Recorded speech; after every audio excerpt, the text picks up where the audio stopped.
Meskipun antara usia Rasulullah Sallallahu Alaihi Wasallam terpaut jauh lebih muda dari usia Khadijah, namun hal tersebut tidak menghalangi mereka untuk mengarungi bahtera keluarga yang harmonis penuh bahagia.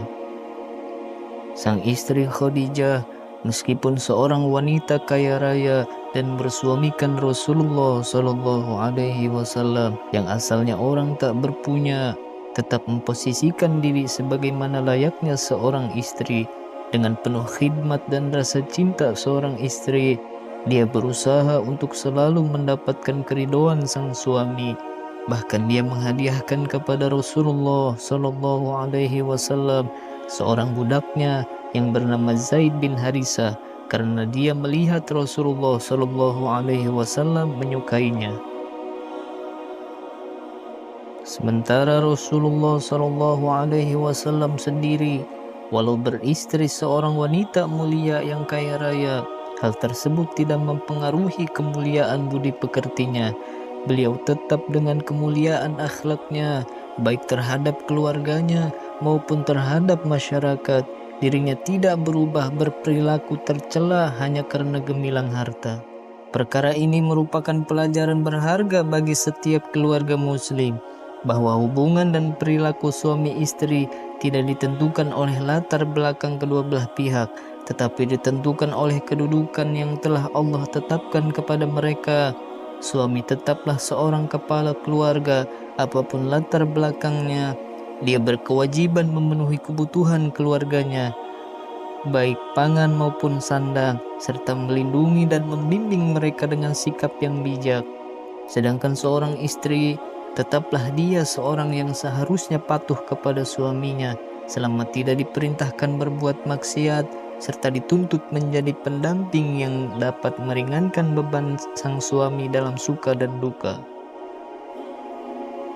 Firman Allah Ta'ala, Ar-rijalu qawwamuna 'alan nisa'i bima faddalallahu ba'dahum 'ala ba'din wa bima anfaqu min amwalihim. Fassalihatu qanitatun hafizatun lil ghaibi bima hafizallah. Kaum laki-laki itu adalah pemimpin bagi kaum wanita, oleh karena Allah tetapkan melebihkan sebagian mereka laki-laki atas sebagian yang lain wanita, dan karena mereka laki-laki telah menafkahkan sebagian dari harta mereka. Sebab itu, maka wanita yang saleh ialah yang taat kepada Allah, lagi memelihara diri ketika suaminya tidak ada, karena Allah telah memelihara mereka. Quran Surat An-Nisa ayat 34. Dari pernikahan Rasulullah Sallallahu Alaihi Wasallam dengan Khadijah radhiyallahu an, Allah Ta'ala memberikan mereka karunia 4 orang putri dan 3 orang putra. Keempat putrinya adalah Zainab, Ruqayyah, Ummu Kulthum, dan Fatimah. Sedangkan putranya dari Khadijah adalah Al-Qasim, karenanya kunyah beliau adalah Abul Qasim. Kedua Abdullah yang dijuluki At-Tayyib, dan ketiga At-Tahir. Mengenai putri-putri Rasulullah Sallallahu Alaihi Wasallam, beliau hanya mendapatkannya dari Khadijah. Sedangkan anak putra selain dari Khadijah, Rasulullah Sallallahu Alaihi Wasallam mendapatkan keturunan anak laki-laki dari Maria Al-Qibtiyah yang bernama Ibrahim. Selebihnya, Rasulullah Sallallahu Alaihi Wasallam tidak mendapatkan keturunan dari istri-istrinya yang lain. Namun Allah telah berkehendak dalam takdirnya sesuai dengan hikmah yang Dia kehendaki, seluruh putra Rasulullah Sallallahu Alaihi Wasallam wafat ketika mereka masih berusia anak-anak. Sedangkan semua putrinya hidup hingga dewasa dan sempat menikah. Namun ketika putrinya yang bernama Zainab, Ruqayyah, dan Ummu Kulthum meninggal semasa Rasulullah Sallallahu Alaihi Wasallam masih hidup, hanya Fatimah radhiyallahu anha yang masih hidup setelah wafatnya Rasulullah Sallallahu Alaihi Wasallam. Itu pun hanya beberapa bulan saja, kemudian dia wafat menyusul ayahandanya.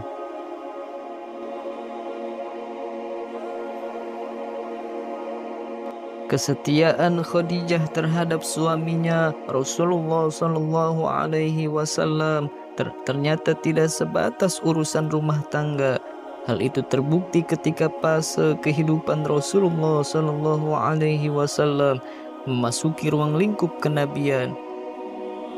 Sebagaimana diberitakan dalam buku-buku sirah, pada usia 40 tahun Rasulullah Shallallahu Alaihi Wasallam menerima wahyu pertama di Gua Hira. Kejadiannya berawal dengan hadirnya Jibril alaihissalam yang datang kepadanya dan memeluknya sebanyak 3 kali. Setiap kali memeluknya dia berkata, "Bacalah." Setiap kali itu pula Rasulullah Shallallahu Alaihi Wasallam menjawab, "Saya tidak dapat membaca." Rasulullah Shallallahu Alaihi Wasallam sangat keletihan, takut dan panik menghantui dirinya. Setelah itu Jibril alaihissalam membacakan, "Iqra bismi rabbikal ladzi khalaq, khalaqal insana min 'alaq, Iqra wa rabbukal akram, alladzi 'allama bil qalam, 'allamal insana ma lam ya'lam." Bacalah dengan menyebut nama Tuhanmu yang menciptakan. Dia telah menciptakan manusia dari segumpal darah. Bacalah, dan Tuhanmu lah yang maha pemurah, yang mengajar manusia dengan perantaraan kalam. Dia mengajarkan kepada manusia apa yang tidak diketahuinya. Quran Surat Al-Alaq ayat 1-5. Kemudian Jibril pergi meninggalkannya. Rasulullah Shallallahu Alaihi Wasallam kembali ke rumahnya dengan tubuh gemetar. Beliau khawatir bahwa apa yang baru saja dia alami akan mencelakakannya. Kemudian beliau masuk menemui Khadijah seraya berkata, "Selimuti aku, selimuti aku." Khadijah segera menyelimutinya. Hilanglah rasa ketakutan dari diri Rasulullah Shallallahu Alaihi Wasallam. Kemudian beliau menceritakan apa yang terjadi di Gua Hira kepada istrinya yang setia. "Saya khawatir akan terjadi sesuatu pada diri saya," ujar Rasulullah Shallallahu Alaihi Wasallam. Khadijah segera menenangkan dan menghibur suaminya seraya berkata, "Tidak sama sekali, demi Allah, Dia Tuhan tidak akan menghinakanmu selamanya. Engkau adalah orang yang suka menyambung silaturahim, membawakan dan membantu orang yang lemah, menghormati tamu dan suka menolong dalam kebaikan." Kemudian Khadijah bersama Rasulullah Shallallahu Alaihi Wasallam pergi ke rumah pamannya Waraqah bin Naufal. Dia adalah orang yang banyak mengetahui isi kitab Taurat dan Injil. Orangnya sudah rentak lagi buta. Rasulullah Shallallahu Alaihi Wasallam menceritakan apa yang terjadi. Mendengar hal tersebut, Waraqah tampak gembira. Itu adalah malaikat Jibril yang Allah turunkan kepada Nabi Musa. "Engkaulah nabi umat ini.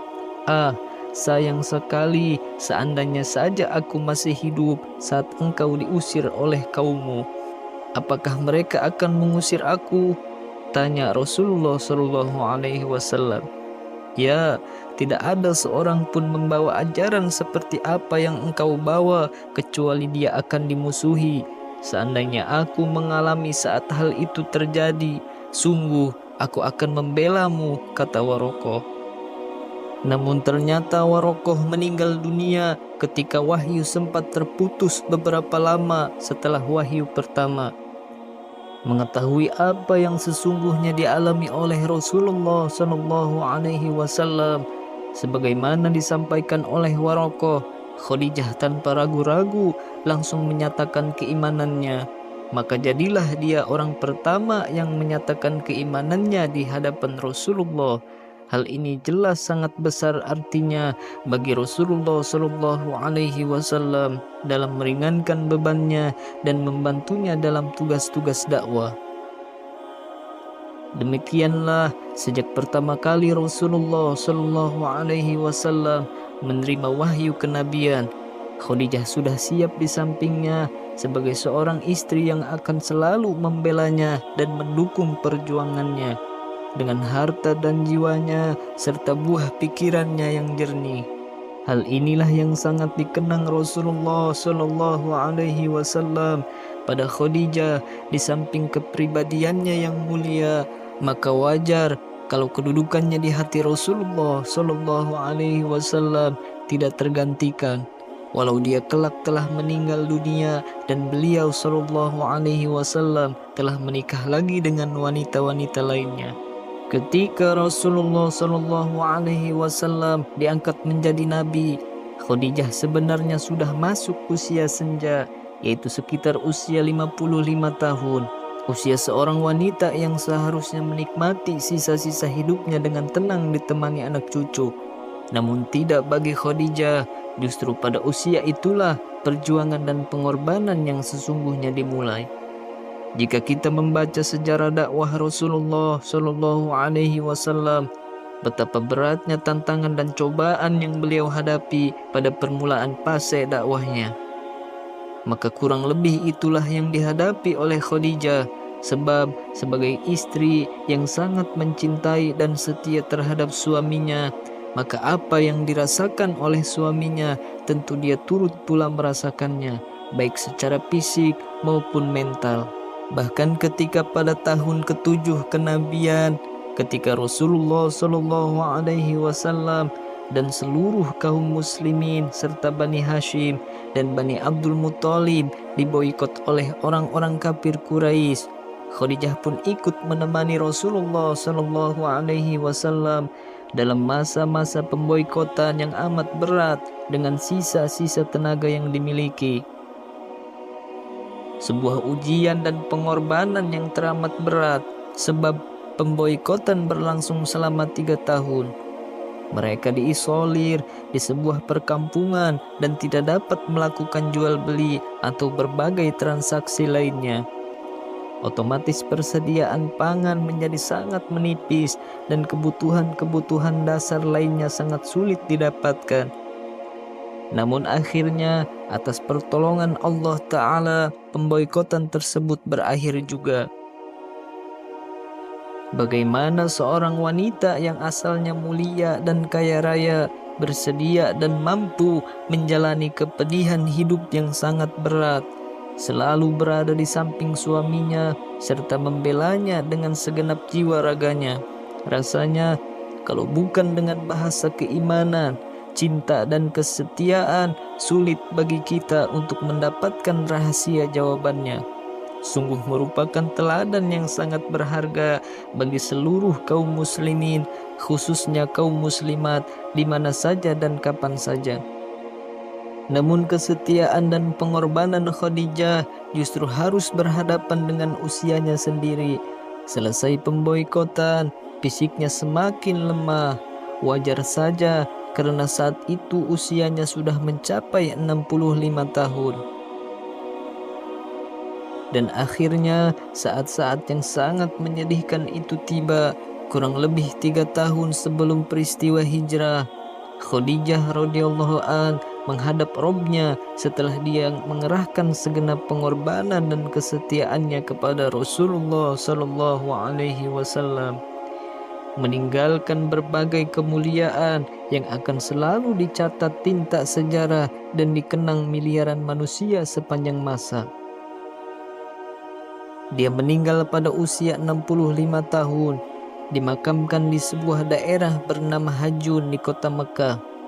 Rasulullah Shallallahu Alaihi Wasallam sendiri yang langsung menguburkannya. Saat itu belum diisyaratkan sholat jenazah. Rasulullah Shallallahu Alaihi Wasallam jelas sangat sedih ditinggal wafat oleh Khadijah. Apalagi 2 bulan sebelumnya beliau pun ditinggal wafat oleh pamannya Abu Thalib. Jika Abu Thalib selalu membela dan melindungi Rasulullah Shallallahu Alaihi Wasallam di luar rumahnya dari makar dan rencana jahat orang-orang kafir, maka Khadijah adalah orang yang selalu meringankan bebannya di dalam rumah dengan kata-katanya yang menghibur dan kesetiaan yang tak luntur. Lengkaplah saat-saat itu merupakan saat yang paling menyedihkan bagi Rasulullah Shallallahu Alaihi Wasallam. Maka tercatat dalam sejarah Islam bahwa tahun 10 kenabian, 3 tahun sebelum hijrah dikenal dengan istilah Amul Huzni atau tahun kesedihan. Karena itu, banyak para ulama yang mengatakan bahwa peristiwa besar Isra Mi'raj yang terjadi setelah itu adalah salah satu hikmahnya adalah merupakan penghibur atas kesedihan yang dialami Rasulullah Shallallahu Alaihi Wasallam. Tentu saja, selain hikmah besar lainnya yang terkandung di balik peristiwa tersebut, Khadijah hidup menjadi pendamping Rasulullah Shallallahu Alaihi Wasallam selama 24 tahun lebih beberapa bulan, dan selama itu pula Rasulullah Shallallahu Alaihi Wasallam tidak menikah dengan wanita lainnya. Begitulah hidup ini. Pada akhirnya, seseorang harus pergi meninggalkan apa dan siapa yang dicintainya, kecuali amalnya yang akan terus menyertainya. Maka beruntunglah mereka yang selalu mengumpulkan amal kebaikan selama kehidupannya. Rasulullah Shallallahu Alaihi Wasallam bersabda, ada 3 perkara yang menyertai mayat ke kuburnya. 2 darinya akan kembali dan yang 1 akan tetap bersamanya, akan mengikutinya, keluarganya, hartanya, dan amalnya. Keluarga dan hartanya akan kembali, sedangkan amalnya tetap bersamanya. Jasad dan raga Khadijah tidak lagi berada di samping Rasulullah Shallallahu Alaihi Wasallam, namun kemuliaan, kesetiaan dan pengorbanannya serta berbagai kenangan indah bersamanya tak pernah lenyap dari benak beliau. Kadang beliau ungkapkan dalam perkataan, kadang dalam perbuatan. Ada kalimat singkat yang pernah Rasulullah Shallallahu Alaihi Wasallam ungkapkan tentang kedudukan Khadijah dalam dirinya tatkala Aisyah radhiyallahu anha mempertanyakan perhatian Rasulullah Shallallahu Alaihi Wasallam yang besar terhadapnya. Beliau berkata, "Inni rujiktu hubbaha." Sungguh aku telah dianugerahi rasa cinta kepadanya. Sebuah ungkapan yang sulit dicari penafsirannya kecuali dengan bahasa cinta. Kalau sudah seperti itu, tidak perlu lagi kita menanyakan alasan, sebab atau latar belakangnya. Namun demikian, sekali waktu Rasulullah Shallallahu Alaihi Wasallam pernah juga menjelaskan alasan mengapa beliau begitu mencintainya. Dia beriman kepadaku ketika orang-orang mengingkariku. Dia yang membenarkan aku ketika orang-orang mendustakan aku. Dia yang menyumbangkan hartanya untukku ketika orang-orang mencegahnya dariku. Dan dari dialah Allah mengaruniakan aku anak ketika istri-istriku yang lain tidak dapat memberikannya. Bahkan sikap Rasulullah Shallallahu Alaihi Wasallam tidak hanya diwujudkan sebatas ucapan, beliau pun menampakkannya dalam sikap dan perbuatan. Salah satunya dengan selalu menjaga hubungan baik terhadap teman-teman dekat Khadijah semasa hidupnya. Suatu hari, salah seorang teman Khadijah yang bernama Jusama Al-Muzaniyah yang sudah tua renta datang mengunjungi Rasulullah Shallallahu Alaihi Wasallam. Beliau menyambutnya dengan baik. Aisyah radhiyallahu anha sempat mempertanyakan sikap Rasulullah Shallallahu Alaihi Wasallam tersebut dengan berkata, "Mengapa engkau menyambut wanita yang sudah tua renta tersebut sedemikian rupa?" Maka Rasulullah menjawab, "Dahulu dia sering datang mengunjungi kami semasa Khadijah masih hidup, dan bersikap baik merupakan bagian dari iman. Begitu pula halnya apabila mendengar suara Halah, saudara perempuan Khadijah. Rasulullah Shallallahu Alaihi Wasallam selalu terkenang dengan suara istrinya karena kemiripannya, sehingga hatinya merasa tenang. Berdasarkan sikap Rasulullah Shallallahu Alaihi Wasallam tersebut, maka sangat wajar jika Aisyah radhiyallahu anha, walaupun dia memiliki banyak keutamaan dan kedudukan di sisi Rasulullah Shallallahu Alaihi Wasallam dan sangat dicintainya, tetap saja dia tidak dapat menyembunyikan rasa cemburunya atas sikap Rasulullah Shallallahu Alaihi Wasallam terhadap Khadijah. Padahal saat dirinya menjadi istri Rasulullah Shallallahu Alaihi Wasallam, Khadijah sudah wafat. Suatu saat Aisyah pernah berkata, tidak ada wanita yang paling aku cemburui selain Khadijah. Dia telah wafat 3 tahun ketika beliau Rasulullah Shallallahu Alaihi Wasallam menikahiku. Aku sering mendengar beliau memujinya. Allah telah memerintahkan beliau untuk memberinya kabar gembira bahwa dia memiliki rumah yang terbuat dari intan permata di surga. Apabila menyembelih seekor kambing, beliau menghadiahkan kepada teman-temannya. Dari uraian kehidupan Khadijah radhiyallahu anha di atas, maka kemuliaan beliau menjadi tidak terbantahkan, baik di dunia maupun akhirat, baik sebagai istri Rasulullah Shallallahu Alaihi Wasallam maupun sebagai salah seorang pejuang Islam. Lebih dari itu, ternyata kemuliaannya dipertegas oleh beberapa riwayat sahih tentang dirinya. Di antaranya diriwayatkan oleh Abu Hurairah, Jibril datang menemui Rasulullah Shallallahu Alaihi Wasallam seraya berkata, "Wahai Rasulullah, Khadijah akan datang membawa wadah berisi lauk, makanan dan minuman. Apabila dia telah datang kepadamu, sampaikan salam dari Tuhannya Azza wa Jalla dan dari aku, dan berilah kabar gembira kepadanya bahwa dia akan mendapatkan rumah di surga yang terbuat dari emas permata. Di dalamnya tidak ada kegaduhan dan keletihan." Rasulullah Shallallahu Alaihi Wasallam bersabda, "Wanita penghuni surga yang paling mulia adalah Khadijah binti Khuwailid, Fatimah binti Muhammad, Asiyah binti Muzahim, istri Fir'aun, dan Maryam binti Imran radhiyallahu anhuma ajma'in." Sebaik-baik wanita pada zamannya adalah Maryam binti Imran, dan sebaik-baik wanita pada zamannya adalah Khadijah binti Khuwailid.